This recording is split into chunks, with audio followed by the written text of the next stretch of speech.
नमस्कार विद्यार्थ्यांनो, मी तुमची एड्युकेटर श्वेता चंदनकर तुम्हा सर्वांचे ग्लोबल ऑनलाईन मराठी या युट्यूब चॅनलवर स्वागत करते. तुम्हाला माहितीच आहे, रोज सकाळी मी तुमच्यासाठी घेऊन येत आहे पेपर 1 ची most important PYQ MCQ series, म्हणजेच महत्त्वाचे पीवायक्यू एमसीक्यू प्रश्न. या सिरीजमध्ये आपण प्रश्न उत्तरांबरोबर कन्सेप्ट स्ट्रिक सुद्धा समजून घेणार आहोत. त्यामुळे ही सिरीज नक्की फॉलो करा आणि हा व्हिडिओ शेवटपर्यंत नक्की बघा. पेपर 1 आणि पेपर 2 ची बॅच घ्यायची असेल तर दिलेल्या नंबरवर तुम्ही संपर्क साधू शकता. आता आपण प्रश्न उत्तरांकडे वळूया. पहिला प्रश्न आहे, the main governing body at the tertiary level of education in India is, म्हणजे भारतातील शिक्षणाच्या तृतीय स्तरावरील मुख्य प्रशासकीय संस्था आहे, कोणती आहे ते विचारले आहे. एनसीआरटी, सीबीएसई, एआयसीटीई की यूजीसी. हा प्रश्न 10व्या युनिट मधला आहे, हायर एज्युकेशन सिस्टम, आणि हा खूप महत्वाचा युनिट असणार आहे. त्यामुळे हा युनिट नक्कीच सोडू नका.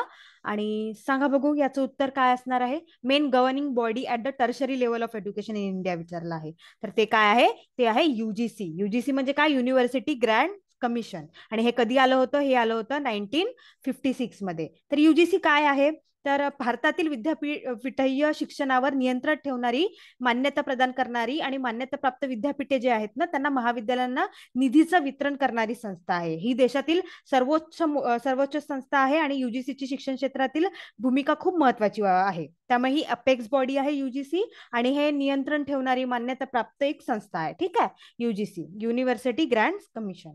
आपलं उत्तर काय असणार आहे मग, डी असणार आहे. त्यानंतर सेकंड क्वेश्चन आहे, the government establish the university grand commission by an act of parliament in the year, म्हणजे सरकारने संसदेच्या एका कायद्याद्वारे विद्यापीठीय अनुदान आयोगाची स्थापना वर्षभरात केली. कोणत्या वर्षात केली ते विचारलं आहे. 1980, 1948, 1950, 1956. मी आत्ताच तुम्हाला सांगितलं युजीसी कधी स्थापन झालेला आहे, तर युजीसी झाला आहे 1956 ला. ठीक आहे, आणि युजीसी ही एक भारतातील विद्यापीठ शिक्षणावर नियंत्रण करणारी सर्वात मोठी संस्था आहे. ठीक आहे. त्यानंतर ग्लोबल ऑनलाईन तुमच्यासाठी घेऊन आले आहे MS सेट 2024 एक्झामसाठी पेपर 1 चा कम्प्लीट कोर्स, ज्यात असणार आहे live lectures, weekly test, full syllabus notes, full syllabus mock test, 2000+ MCQ series, PYQ with solutions असणार आहे. जर का तुम्हाला पेपर 1 मध्ये 80+ टार्गेट करायचं असेल तर ही बॅच तुम्हाला खूप महत्वाची ठरणार आहे. त्यामुळे ही बॅच नक्की जॉईन करा. याची फीस 3000 रुपये आहे, पण आफ्टर डिस्काउंट ते 2100 मध्ये पडेल आहे.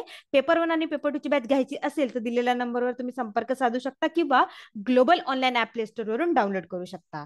या व्यतिरिक्त आम्ही 26 तारखेपासून आम्ही टेस्ट सिरीजची बॅच सुद्धा सुरू केलेली आहे. व्यवस्थित टाइम टेबल सोबत तुमच्यासाठी आम्ही एक सेट टाइम टेबल सोबत एक्झाम वगैरे सेट केलेली आहे. शेवटची एक्झाम 6 एप्रिलला असणार आहे आणि आपला 7 एप्रिलला MS सेट एक्झाम आहे. त्यामुळे ही टेस्ट सिरीज तुम्हाला खूप फायदेशीर ठरणार आहे. अनलिमिटेड अटेम्प्ट असणार आहे, व्यवस्थित स्पष्टीकरण मिळणार आहे, वेगळ्या व्हॉट्सअप ग्रुपमध्ये तुम्हाला ऍड करण्यात येईल आणि तुमच्या प्रश्नांचे निवारण सुद्धा करण्यात येईल. त्यामुळे जर का हा कम्प्लीट कोर्स तुम्ही जर का नाही घेतला असेल तर ही टेस्ट सिरीज नक्की घ्या, याचा तुम्हाला खूप छान फायदा होणार आहे.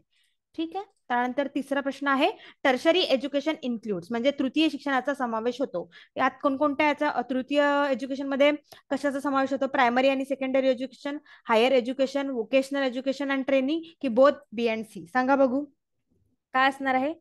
तर आपलं उत्तर असणार आहे डी, जे की आहे बोथ बी अँड सी, म्हणजे हायर एज्युकेशन पण येतं आणि वोकेशनल एज्युकेशन अँड ट्रेनिंग पण येतं तृतीय शिक्षणात. ठीक आहे, टर्शरी एज्युकेशन मध्ये.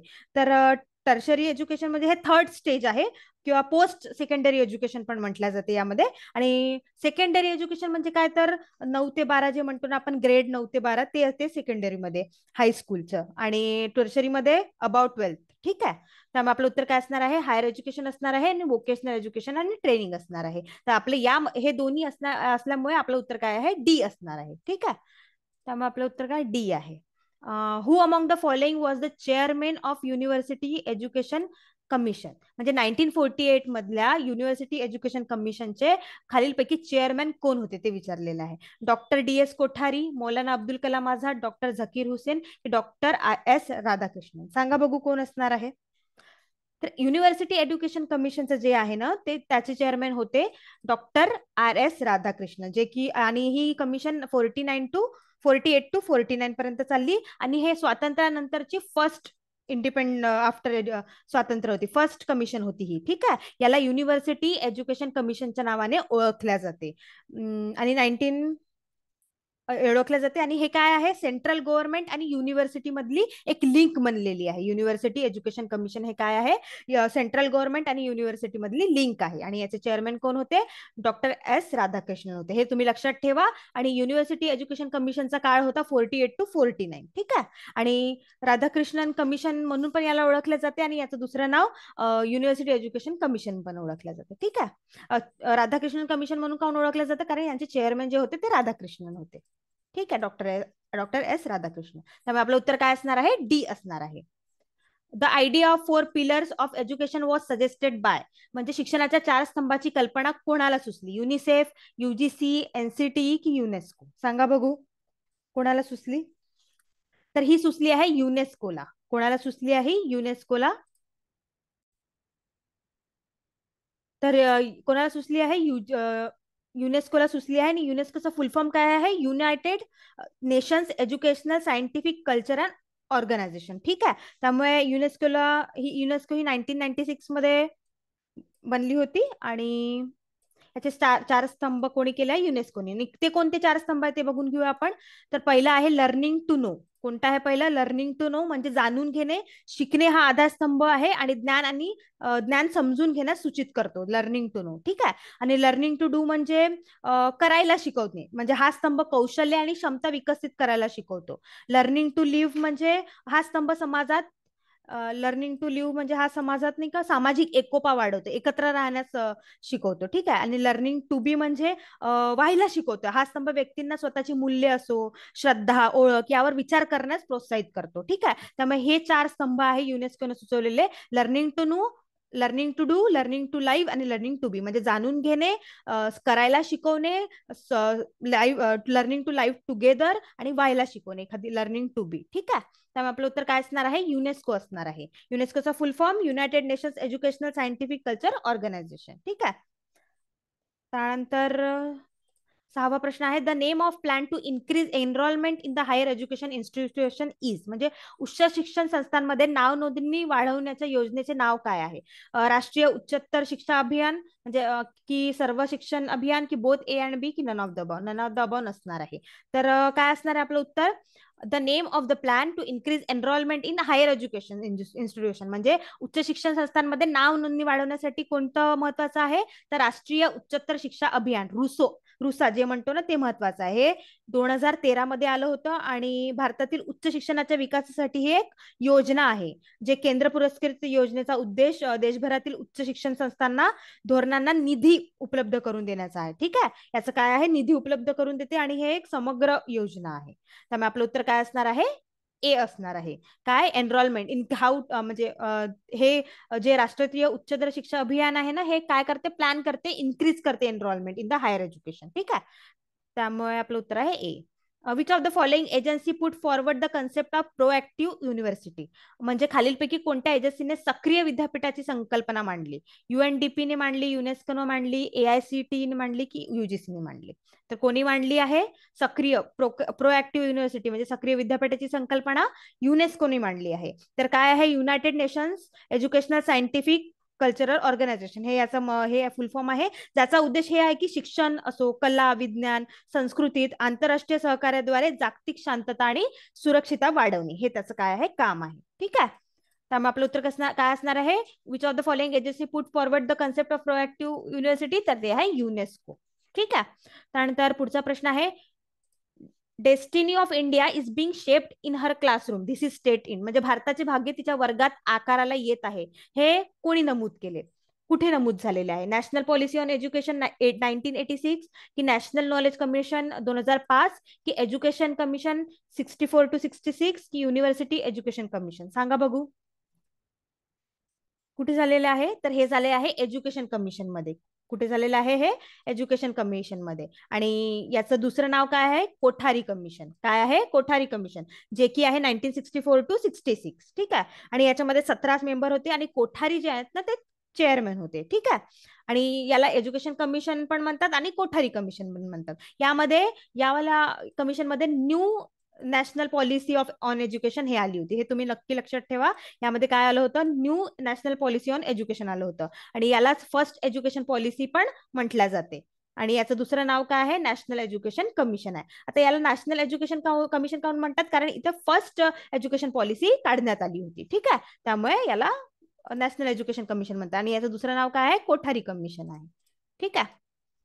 त्यानंतर चिअर स्टँड फॉर, चिअरचा अर्थ काय आहे, children enrichment educational through radio, child health education electronic recording, children for engineering and energy requirement, की none of the above. None of the above तर नसणार आहे. या तिघांमधून सांगा काय असणार आहे. चिल्ड्रन, चाइल्ड तर नक्की आहे, तर चाइल्ड नसणार आहे, चिल्ड्रन नक्की आहे.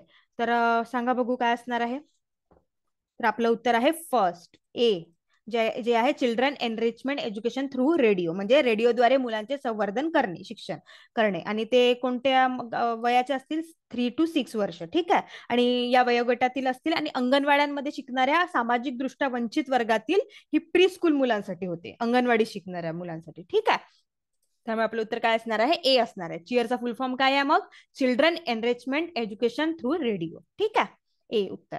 त्यानंतर educational TV was first introduce in India in the year, म्हणजे एज्युकेशनल टीव्ही कधी आला हे विचारलाय. 1961, 1959, 68, 65, कधी आलेला आहे एज्युकेशनल टीव्ही टेलिव्हिजन. याला लर्निंग टेलिव्हिजन पण म्हटलं जाते, म्हणजेच की दूरशिक्षणाच्या क्षेत्रात दूरदर्शन कार्यक्रमाचा वापर.